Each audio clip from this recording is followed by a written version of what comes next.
Hey everybody, my name is Ashley Rush, and I'm an independent creative memories advisor located in North Carolina. Today I am going to be doing another project recipe video. You guys all seem to really positively respond to the last one. And like before, I will be using an older project recipe, but with more current product. I will be using the Magic Awaits project recipe, but I will be using the Sparks of Magic papers and embellishments. I'll also be using the Fairgrounds border punch instead of the roller coaster border punch that the original project recipe calls for. Before I get started, I do want to apologize. I have got yucky fingers today. We did a tie-dye project over the weekend with the girls, and my hands have not quite recovered. So please ignore the unsightly fingernails that I will be showing off in our video. All right, so let's go ahead and get started. You are going to need a couple of different supplies for this video. You're going to need 4 sheets of coordinating paper. I am using 2 sheets from the Sparks of Magic designer paper and 2 sheets from the Sparks of Magic tone-on-tone paper. You'll also need a border punch that coordinates with your papers or your theme. I'm using the Fairgrounds punch.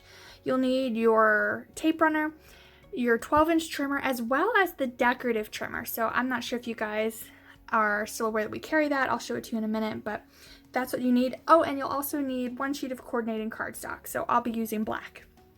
All right, so let's go ahead and get started. We're actually going to start off with our cardstock sheet. So we're going to do a couple easy cuts. First, we will be making a 6.5-inch cut on our cardstock.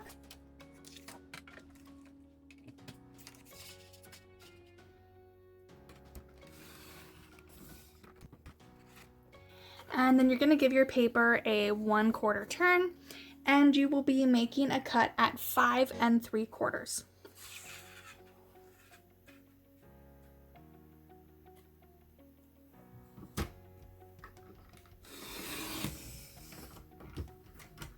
You're actually going to repeat that cut, so another 5 3/4.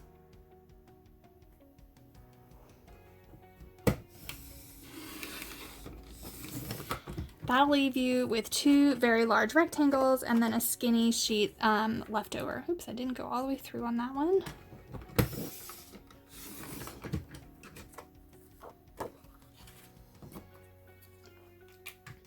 All right, you're going to set your trimmer aside for a minute.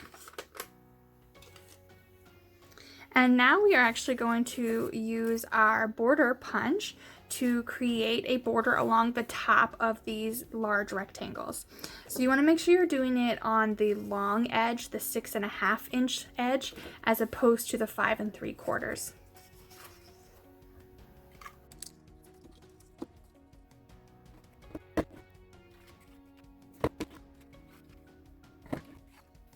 So there we have our border.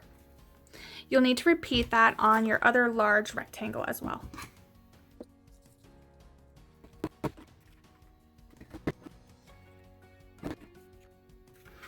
All right, you are now done with your decorative border. You guys can set that aside. You're going to want to take that large strip of leftover black cardstock, and this is where we are going to bring in our decorative trimmer. This is our old school decorative trimmer.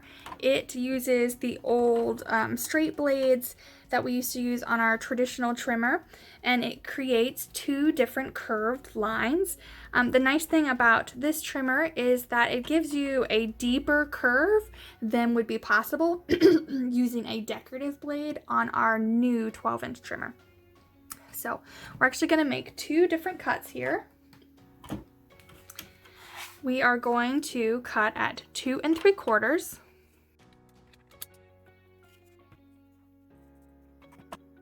And we'll be using, I think, the shallower wave for this. So here we have one side, and then I'm going to double check this one, make sure that it is also 2 3/4. And then I will repeat the cut. There we are.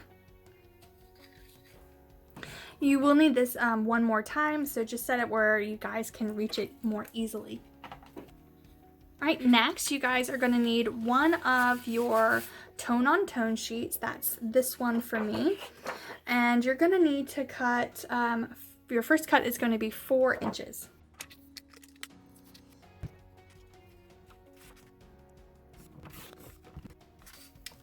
You are going to take that 4-inch strip, give it a 1/4 turn, and then your next cut is going to be 6 inches.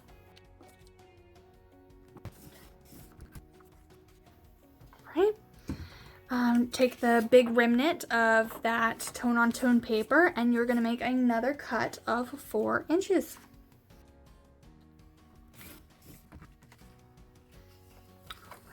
I'm going to set this one aside just because the pattern is more even on this one. And here I'm going to take the other sheet and I'm going to give it a 1/4 turn, and I'm going to make a 4-inch cut first.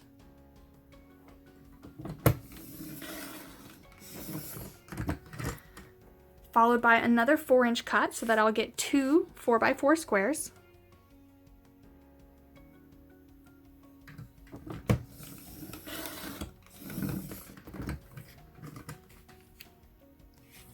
And then with your remaining 4x4 square, you're actually going to give it a 2-inch cut so that you will wind up with 2 2x4 rectangles.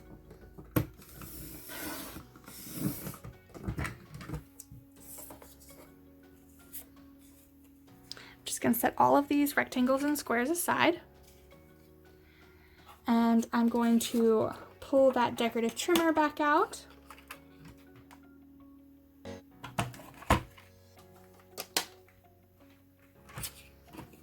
And this time I'm going to make a 2-inch cut once again on that more shallow line.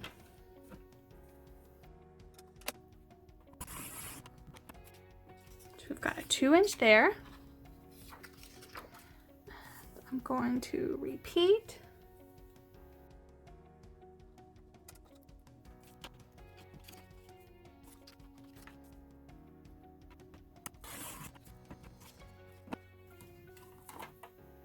All right, you are done with the decorative trimmer. You can set that aside.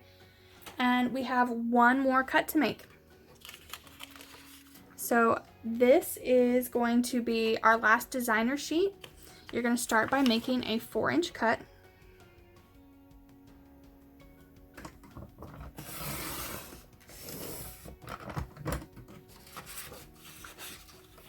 Then you are going to give that a 1/4 turn, and you're going to give it a 6-inch cut.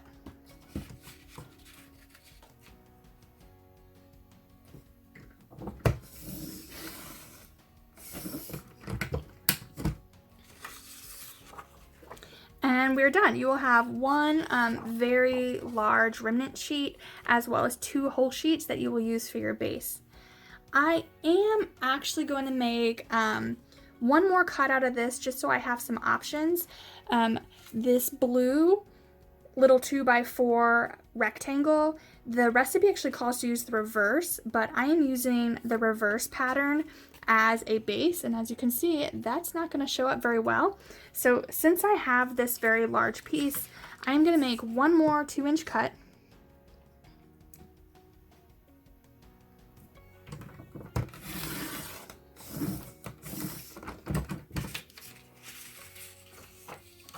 Followed by 2 4-inch cuts.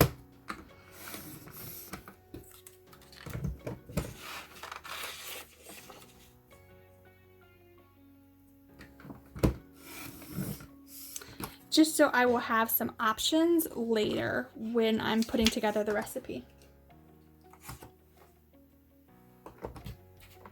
All right, we have made all of our cuts and we can put away our trimmers. Now it's going to be time to put this all together. All right, so when it's time to put it together, I'll be honest, usually when I'm cutting, I start laying out as I cut so I know where everything goes, but that means I need double the workspace, and that's gonna be really hard to film. But I'm just gonna sort of guess and go as I will. So these pieces are going to be at the top third of your page. And then you're gonna take the 4x6 mats out of the tone on tone paper, and you're gonna put those down. So I have this pattern here. I could either line up the pattern or switch it around. It's kind of up to you. And then you are going to take your other 4x6 mats, and those are gonna go here. Then you will need your 4x4 squares.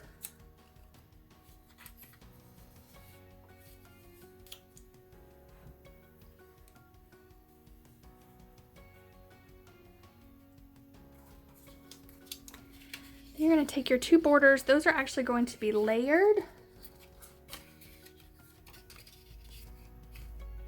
And on the side,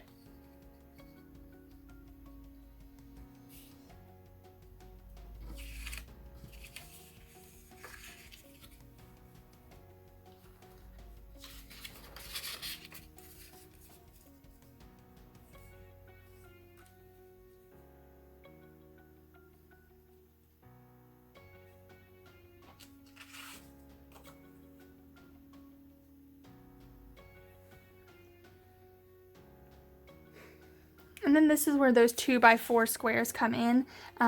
They were supposed to be in this red color, which looks really cute when you tuck it in there, but not so cute when you tuck it in here. So I'm gonna switch these out for the beige.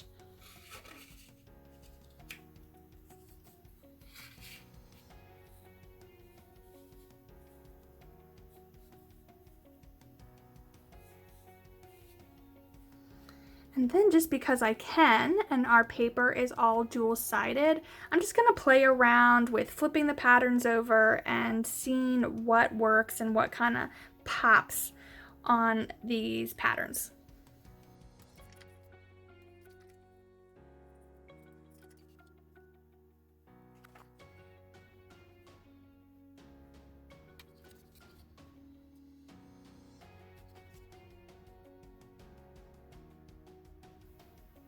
Once you have decided on your patterns, it's time to adhere it down.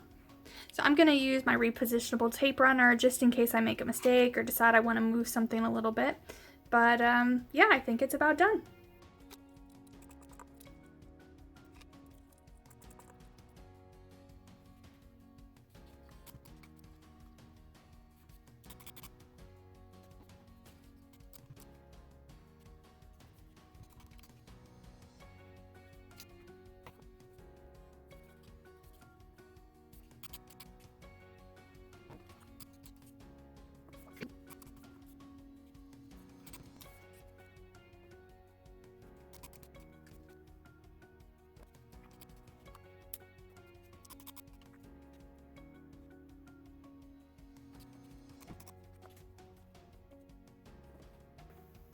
All right, just like that, our project recipe is done.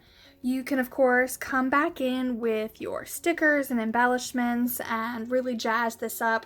I would suggest doing like a sticker cluster or title right here, another one here, and another one here to complete your visual triangle.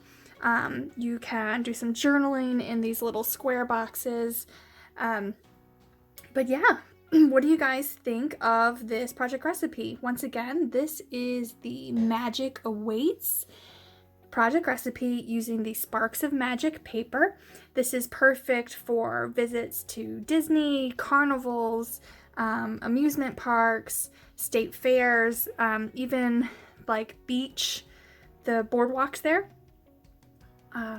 If you guys are really loving your project recipes and you want to make sure you get a complete cutting guide and you don't want to just follow this video, be sure to reach out to your advisor and tell her you would really love a copy of the Magic Awaits project recipe. If you guys are new here, make sure you subscribe to the channel, and if you never want to miss a video, hit that bell as well.